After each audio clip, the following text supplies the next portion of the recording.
gambar ada apa aja? Ada kerbau, terus kura-kura, terus nyet.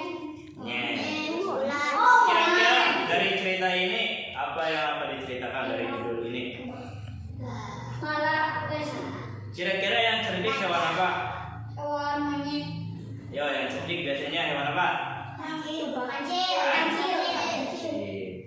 di dalam cerita ini kalian akan mendapat kosakata baru. Yang pertama ada sihung.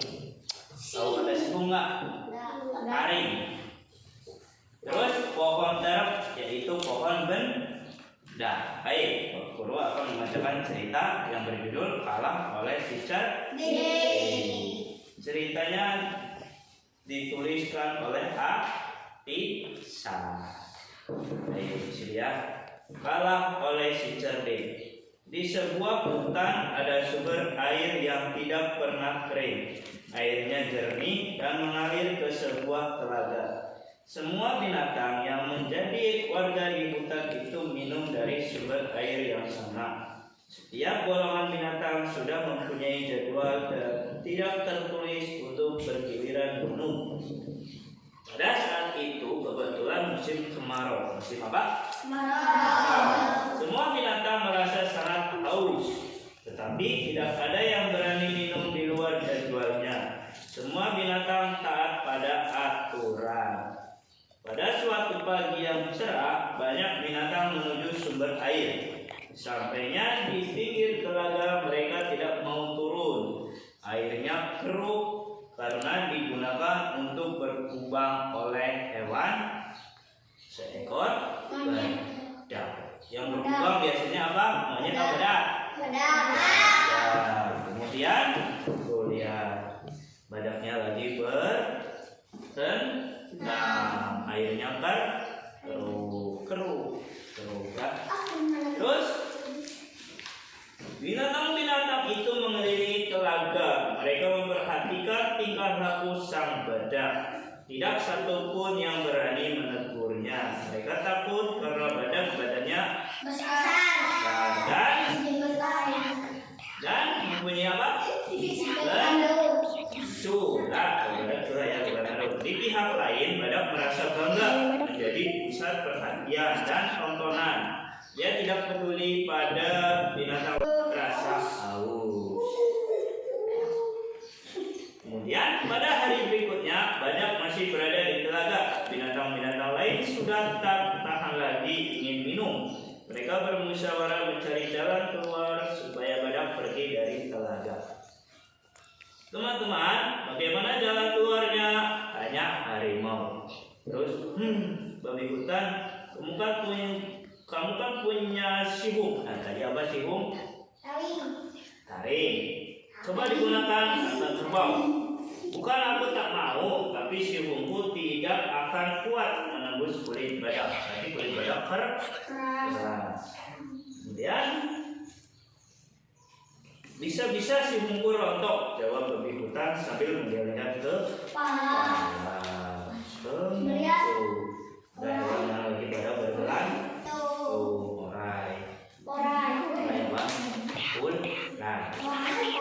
Kemudian aku punya tanduk, tetapi imam kerbau. Kalau tak sanggup bilang saja, kata monyet. Hei, kamu beraninya? Tanya kerbau. Sama takut, jawab monyet. Aku juga tak sanggup, kata kerbau. Kalau begitu, ular sanca, jangan cuma bergantung di akar.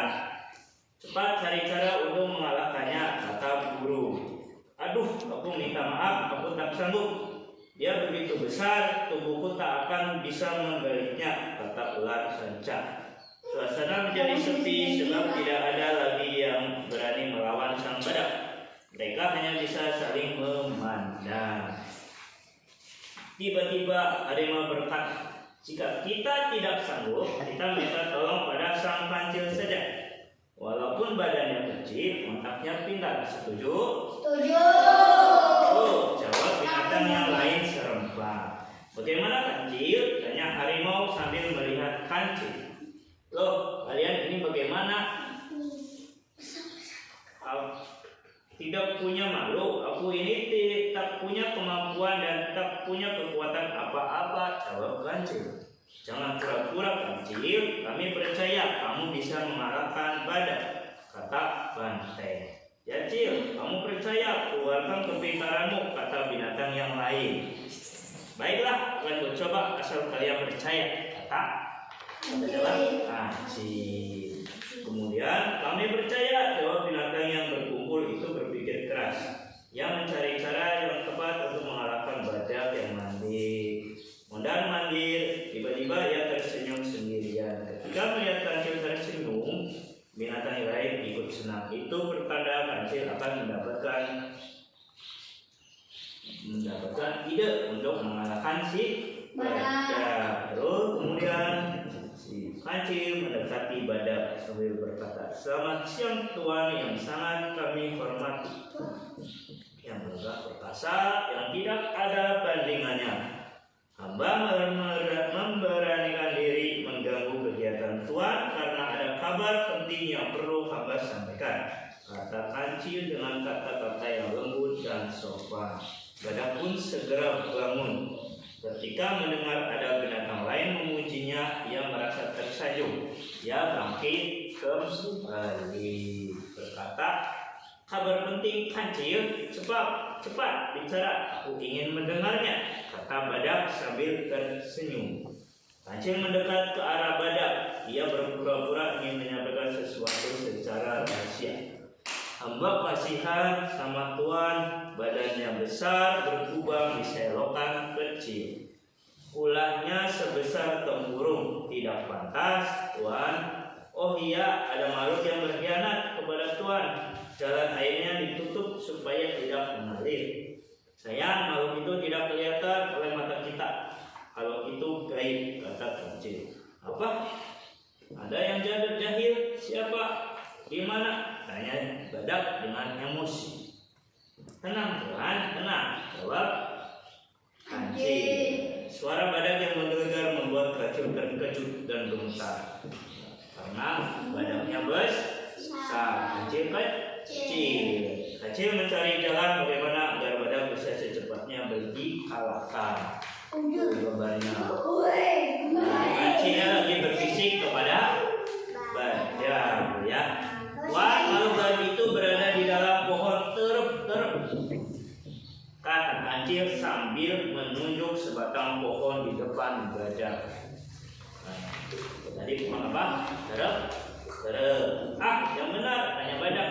"Benar Tuan, Tuan harus mengawasi mereka dengan cara berdiri di bawah pohon terep itu setengah hari. Kemudian setengah hari lagi barulah Tuan berkubang di telaga. Kalau tidak demikian, air telaga cepat atau lambat akan surut dan Tuan tidak memiliki tempat berkubang lagi," jelas si Kancil. "Awas, kalau kamu bohong," ancam badak. "Percayalah Tuan," bujuk Kancil. Tanpa berpikir lagi, badak segera naik ke atas dan berjalan menuju pohon terep. Ia pun mengawasi pohon itu selama setengah hari. Sementara itu, binatang yang lain satu persatu berdatangan untuk minum air di telaga. Ketika badak telah selesai mengawasi pohon terep itu, ia kembali menuju telaga. Sementara binatang yang lainnya meninggalkan telaga ini. Gambarnya badak lagi menunggu pohon pokoknya tadi yang suruh ditunggu oleh badak. Dengan demikian, sejak saat itu ada jadwal tidak tertulis yang cukup adil bagi semua binatang yang memerlukan air telaga.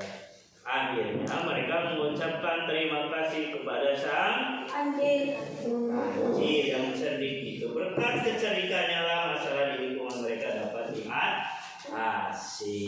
Berarti di sini yang kalah siapa?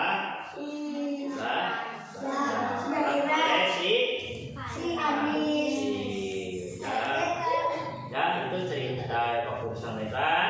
Terima kasih. Assalamualaikum warahmatullahi wabarakatuh.